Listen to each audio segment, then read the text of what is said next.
Olá, eu sou Daniel Capua, autor de Vi Algo nas Sombras, este joguinho aqui que já está no MapleStarter, no QR Code ao lado, ou no site diretamente, maplestarter.com.br, e lá você vai encontrar as mominhas, te dando boas-vindas para um jogo cooperativo de 2 a 6 jogadores, em que nós estamos buscando tesouro em catacumbas lendárias. Esse é o vídeo de regras.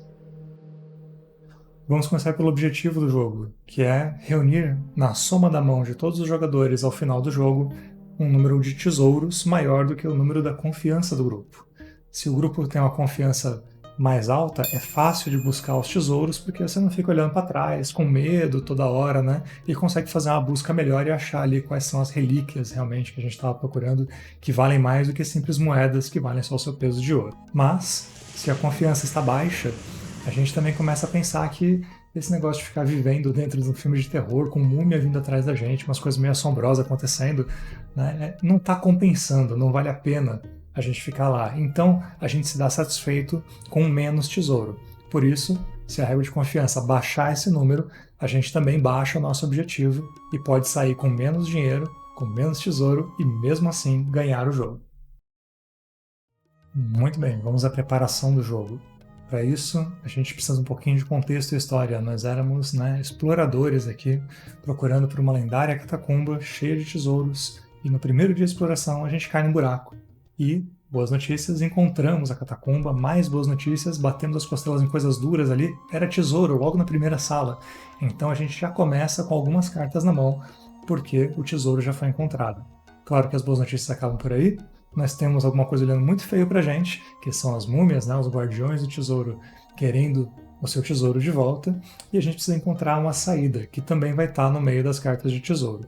Então, para começar, a gente vai ter uma ficha de personagem, como essa daqui, e na ficha de personagem tem lá a quantidade de tesouros que a gente já chegou encontrando, para começar na mão, depois a quantidade de tochas que nós levamos para a exploração, e a quantidade de confiança do grupo para a gente somar para a régua. Cada jogador começa com o número de cartas indicado na sua ficha na mão, o número de tochas vai ser somado por de todo mundo e colocado na mesa virado para baixo sem ninguém ver, bem espalhadinhos, porque se as tochas acabarem, acaba o nosso tempo de exploração e a gente fica perdido lá embaixo no escuro, então é bom saber quando está acabando o número de tochas.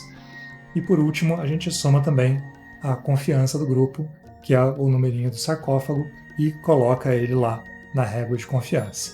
Para 2 e 3 jogadores, o número de tochas e o número de confiança é fixo. Para o número maior de jogadores, de 4 a 6, aí a gente vai fazer essa soma e escolher os personagens certos pode nos dar mais tempo ou pode facilitar a nossa busca, dando mais confiança. E eu já ia me esquecendo, a gente também tem que posicionar os nossos personagens em cima de um dos números da bússola no centro da catacumba e escolher o lado que você quer, porque ele vai ter uma face feminina e uma face masculina para cada um jogar mais à vontade e formar o seu time de exploradores mais personalizado. Vamos para o turno. No turno a gente tem ações obrigatórias, que acontecem na ordem e antes das ações opcionais. Primeiro, ações obrigatórias. A primeira ação é revelar uma tocha. Para isso, a gente vai pegar uma tocha de qualquer lugar, não tem tochas por personagem nem por jogador, elas são todas da reserva do grupo, e vai virar essa tocha para cima, mostrando para todo mundo o que vai acontecer agora. A gente resolve a tocha e aí coloca ela na régua de dia e noite, onde ela vai contar a passagem do tempo no começo daquele turno. No caso, eu virei uma tocha duradoura, quer dizer que ela vai lá para a marcação de tempo, mas ela repõe outra tocha e a quantidade de turnos que a gente tem até o final do jogo não se alterou. É a única tocha que tem um efeito realmente bom. As outras tochas vão ter os efeitos apagou, que não faz nada, colocar um guardião e vi algo nas sombras, o nome do jogo, e também um efeito que será explicado mais adiante, quando a gente for falar da noite. Segunda ação obrigatória é mover os seus guardiões. Então, cada jogador vai mover os guardiões que são da cor do seu próprio personagem. No caso, eu estou jogando aqui com o laranja, e eu coloquei os 3 guardiões aqui para mostrar como é que funciona esse passo. Mas no começo do jogo nós não temos guardiões e simplesmente pulamos essa etapa. Os guardiões vão entrar quando a gente usar cartas, que tem um custo adicional de colocar eles, ou quando a gente revelar uma carta de tocha que diga para colocar um guardião. O movimento deles vai acontecer dessa maneira. Jogamos 2 dados, sendo que um é vermelho, e o vermelho vai dizer a direção segundo a bússola, e o outro dado vai dar o número de passos. No caso, eu tirei um 6. Então, na direção 3, 6 passos da bússola para aquela direção. O primeiro guardião que eu movo, caso eu tenha mais de um no jogo, é sempre aquele que está mais próximo de mim. Então, o mais próximo do jogador laranja é esse, e ele vai andar na direção 3, 6 passos. No caso, 1, 2, e ele encontra uma parede. Sempre que um guardião encontrar uma parede ou o limite da catacumba, ele vai parar de andar em linha reta e vai começar a andar na direção do jogador mais próximo. No caso, a 1, 2, 3 de distância está o jogador roxo, e a 1, 2, 3, 4 estão os outros jogadores, o outro mais próximo. Então ele andou dos 6 que ele tinha que andar, 1 e 2, parede. 3, 4, 5, ele chega no jogador roxo, que é o mais próximo, e ele não faz o 6º passo, porque ele já encontrou alguém. O que as múmias fazem quando encontram um jogador? Elas vão pegar o maior tesouro que você tiver na sua mão e jogar para o descarte. A gente não tem mais acesso a esse tesouro durante o jogo. Se você não tem tesouros na mão, se só tem cartas de guardião e saída, nada acontece. Os guardiões só querem o seu tesouro de volta. Então, uma vez que você não tem tesouro, você não está levando nada deles, eles não têm problema nenhum com você. Nas ações opcionais, a primeira delas, que é uma das repetíveis, é andar. Então, no meu turno eu posso fazer 3 ações, eu poderia andar, andar e andar. Cada vez que eu uso uma ação para andar, eu me movo 3 hexágonos ou menos. No caso, 1, 2, 3, poderia fazer esse movimento. Se eu sou o primeiro a entrar numa sala, existe um tesouro central, e esse tesouro vem de graça para a minha mão. Nossa segunda ação opcional, também repetível, se a gente conseguir buscar mais de uma vez, porque para um lugar muito bom no tabuleiro, é a ação de buscar tesouro. No caso, a gente vai pegar um dos nossos marcadores, vai colocar sobre uma runa, porque nós temos que estar adjacentes ou sobre uma das 2 runas que existe em cada uma das salas para fazer a busca. Depois de marcar a runa, a gente joga os dados e tira um valor menor do que a confiança. Se sair um valor igual ou maior, nós buscamos e não encontramos nada. Valor menor, então a gente pega do fundo daquela sala uma carta do tesouro. O problema é que, nesse momento, ou quando a gente entrou na sala e pegou aquele tesouro de graça, e na verdade em qualquer momento, menos na nossa mão inicial, se vier uma carta roxa, ela tem um efeito imediato e se resolve antes de vir para minha mão. Então, o efeito imediato aqui é adicione um guardião. No caso, digamos que eu consegui um número menor do que a confiança, na verdade consegui mesmo, tirei um 9, nós temos 14, então eu ganhei o tesouro, tem efeito imediato, eu não preciso mostrar para os outros jogadores, mas eu coloco então um guardião no jogo, pego essa carta para mim e ela está valendo -3 na minha mão, a não ser que eu use uma das minhas ações para jogar essa carta fora, como a gente vai ver logo na sequência. Antes disso, um pequeno adendo. Como que a gente coloca guardiões no jogo? 3 regras muito fáceis. Eu tenho que colocar ele na mesma sala em que eu estou, a no máximo 3 de mim e fora da luz, se for dia. Se for de noite, aí a gente não se importa mais com a luz e coloca ele onde quiser. Mas, ainda assim, na mesma sala e a no máximo 3 passos de mim. Terceira ação, usar cartas. Conforme a gente explora as catacumbas, nós vamos encontrando tesouros e cartas de guardião que se acumulam nas nossas mãos. E uma das ações é jogar essas cartas fora, para bem e para mal. Eu poderia aqui jogar, por exemplo, uma carta valor 4 fora, para ter o benefício de tirar todos os guardiões do jogo de uma certa sala. Então, como eu tenho um guardião aqui, eu jogaria esse tesouro 4 fora, para o descarte, e removeria esse guardião de volta para minha ficha. Não é interessante porque tem poucos guardiões na sala e o tesouro 4 é o mais alto que existe no jogo. Eu prefiro, nesse caso, jogar uma carta de guardião. Essa carta de guardião adiciona um guardião e compra 2 tesouros. Então ela vai para o descarte, o mesmo descarte que iria uma carta de tesouro, e eu vou comprar 2 tesouros da sala em que eu estou, adicionando mais um guardião pelas mesmas regras de sempre. na mesma sala, a no máximo 3 de mim e fora da luz.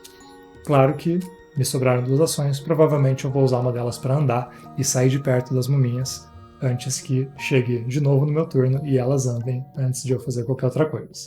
Até agora a gente falou de ações que eram repetíveis, então em boas condições eu poderia andar 3 vezes, poderia buscar mais de uma vez, poderia gastar mais de uma carta no turno para ter os seus benefícios. Mas existem 2 outras ações que são sinalizar e contribuir com a saída, que não são repetíveis. Então, contribuir com a saída tem 2 diferenças de usar carta. A primeira é essa, ela não é repetível. Se eu tiver 2 saídas na mão, eu preciso deixar rodar o turno todo, acontecer um monte de coisa, e aí sim eu vou conseguir jogar uma segunda saída para a gente terminar o jogo. E a segunda coisa é que ela tem um porém. Nós temos que jogar 3 dados, quando formos contribuir com a saída, para ver se a gente não vai jogar aquela saída fora. Então, eu jogo os 3 dados, e agora eu quero uma soma maior do que o número de tochas. Quando a gente joga com 6 jogadores, existe uma chance de todo mundo, na soma das suas mãos, já ter tesouro suficiente para vencer o jogo. E, ainda por cima, se for um grupo bastante sortudo, já ter também, nas mãos todas, 3 cartas de saída diferente. Isso evita que a gente comece o jogo ganhando ele e saindo. A última ação opcional é a ação de sinalizar. Ela só faz sentido de noite, então eu já virei a minha régua para o lado noite. E durante a noite a gente não pode terminar o turno longe dos outros, não sem algum efeito negativo. Então aqui o jogo da laranja está perto dos outros porque a 1, 2, 3 na terceira tem um personagem. Se eu estiver a 4 hexágonos, a 1, 2, 3, não tem ninguém. Só no 4 vai ter alguém, então aqui o personagem laranja está longe dos outros. Se eu estiver longe e terminar o meu turno assim, eu vi algo nas sombras. E vou ter todo o problema relativo a isso. A ação de sinalizar é um jeito de escapar disso. Eu vou fazer 2 ações, mais uma ação de sinalizar, que é dar um grito pra galera e falar: ó, gente, aqui tá tudo tranquilo, não tem múmia, né? Tá tudo bem. E aí, essa atenção meio que dá um medo na múmia de passar perto de você, das sombras te atacarem, e meio que tudo fica bem por ali. Então, gastar uma ação para não fazer nada, mas se salvar de ver algo nas sombras, porque às vezes é impossível de alcançar o resto do grupo, ou porque a sua estratégia foi se afastar para fazer alguma outra coisa. E falando nisso, é hora da gente falar dos efeitos da iluminação. Então, eu estou aqui com a minha régua no dia, no 12º turno. Quando eu começo o meu turno e ele é o 12º, eu revelo uma tocha. No caso, eu virei aqui uma carta de guardião. Então, primeiro eu resolvo esse guardião, colocando um guardião no jogo, e aí aquela carta vai para a régua de dia e noite. Uma vez resolvido, então se era dia, eu não podia botar o guardião na luz, por exemplo, existe a restrição até o momento. Resolveu isso, a carta vai para lá. Eu tiro então as 12 cartas, ainda no meu turno, elas vão para um descarte e viramos a régua para a noite.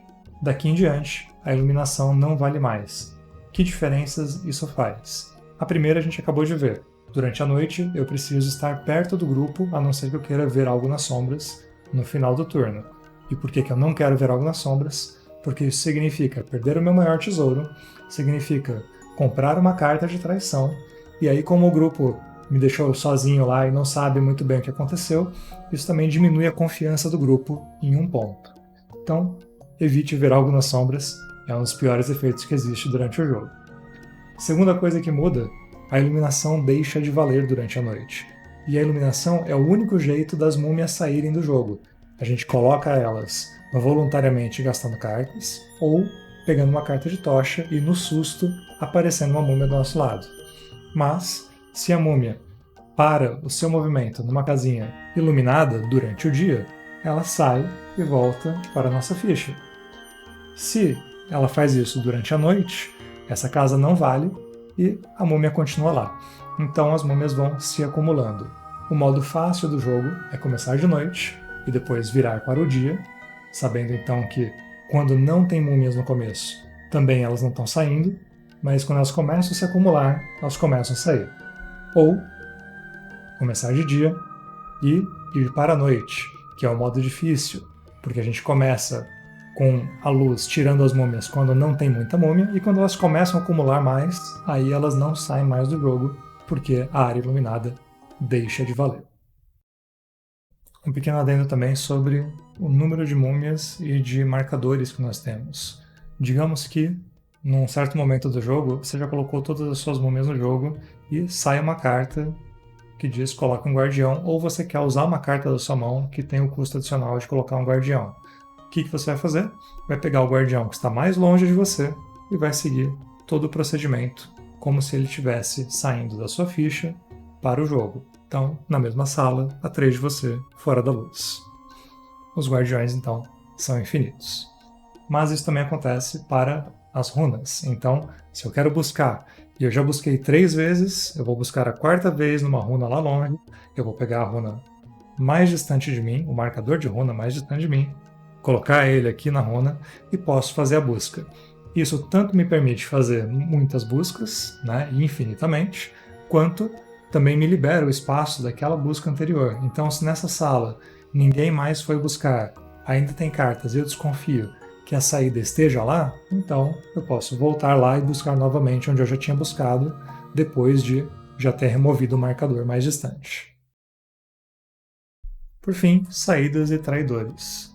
Digamos que eu sou o último jogador a colocar uma saída. Eu tenho minhas 3 ações, mas eu resolvi que a primeira delas vai ser contribuir com a saída. Então, numa situação dessas aqui, que nós temos 3 tochas, eu não vou conseguir tirar menos do que 3 nos 3 dados, então não precisa nem jogar, mas poderia, deu um valor maior do que o número de tochas, ótimo. A carta de saída que eu quero colocar entra no jogo. Aqui, 2 cartas de saída já existiam, um arpel e uma corda. Eu estou contribuindo com a picareta. Assim que eu coloquei essa carta aqui, fim do jogo. Eu não tenho mais as minhas 2 últimas ações. Eu joguei elas fora quando eu decidi que ia fazer na primeira ação jogar a saída. E, feito isso, encerramos o jogo. Todos revelam primeiro as suas cartas de tesouro, somamos todas elas. Depois todos revelam as suas cartas roxas e vermelhas na mão, que dão -3 cada uma. A gente tira isso e aí dá uma olhada aqui na nossa régua de confiança. Na soma total, a gente conseguiu mais do que 14 no caso, porque a gente está com a confiança nesse ponto, agora, nesse fim do jogo simulado que eu estou fazendo aqui. Ganhamos o jogo. Saímos com 3 saídas e vencemos. É o melhor cenário. Mas tem umas complicações. Se a gente fez a matemática errado, alguém não avisou que tinha uma carta e tinha um decréscimo muito grande, digamos que a gente estava ali para sair, somou os negativos e deu menos do que a confiança. Saímos e perdemos. Mesmo assim, a gente tem que ter mais que a confiança para sair e vencer. E além disso, temos os traidores. Depois de revelar as cartas de tesouro, revelar as cartas de decréscimos e encerrar a contagem da confiança, sabendo que estamos ganhando, é hora de revelar as cartas de traição. Os traidores são de um baralho de 16 cartas, em que apenas 2 são traição. Ou seja, temos 2 traidores em 16. A grande chance é de todo mundo seguir o jogo até o final do modo cooperativo, mas fica aquela desconfiança. É um baralho opcional. No jogo de 2 e 3 jogadores, nós não usamos o traidor, mas com 4 a 6, vale a pena colocar eles para rodar no meio do jogo. E aí, sempre que alguém vê algo nas sombras, compra uma cartinha e vê se o seu objetivo mudou. Claro, a mesma pessoa pode comprar 2 vezes as cartas de traidor, então fica valendo o primeiro que ela tirou, porque cada um tem um objetivo diferente. São 2 traidores, um deles é o ganancioso e o outro é o assombrado. O ganancioso, vendo que todo mundo venceu, vai revelar a sua carta e vai tirar a sua mão da soma total. Então, se a gente estava ganhando e ele tirando a sua soma dali faz todo mundo perder, então o traidor ganancioso ganha o jogo sozinho. Se ele, tirando a sua mão, mesmo assim não consegue, porque nós somamos muito mais tesouro do que precisava, então o traidor ganancioso perde o jogo sozinho e todo o resto do grupo vence. Já o traidor assombrado vai tentar terminar perto dos outros jogadores, porque no fim do jogo, depois que a gente fez essas somas e revelou então a carta de traidor, ele vai ver quem que está perto dele, e todo mundo que estiver perto dele vai jogar fora o seu maior tesouro, como se fosse uma múmia que chegou no pessoal no último segundo e tirou aquela carta do jogo. Se a gente estava ganhando e agora está perdendo por causa disso, de novo, o traidor assombrado então vence sozinho. Se ele fizer isso, e ele não tem opção, uma vez que você pega a carta traidor, tem que ser feito, né? Mas se ele fizer isso e a soma ainda for maior do que a confiança, então todo mundo ganha, menos o traidor assombrado. Muito obrigado por ouvir as regras, espero que as maminhas te acompanhem, mas só até a saída. A gente se vê nos eventos, no lançamento e lá no meeplestarter.com.br, na página da campanha, com todos os detalhes de como vai ficar bonito esse jogo para encher a sua mesa de mominhas.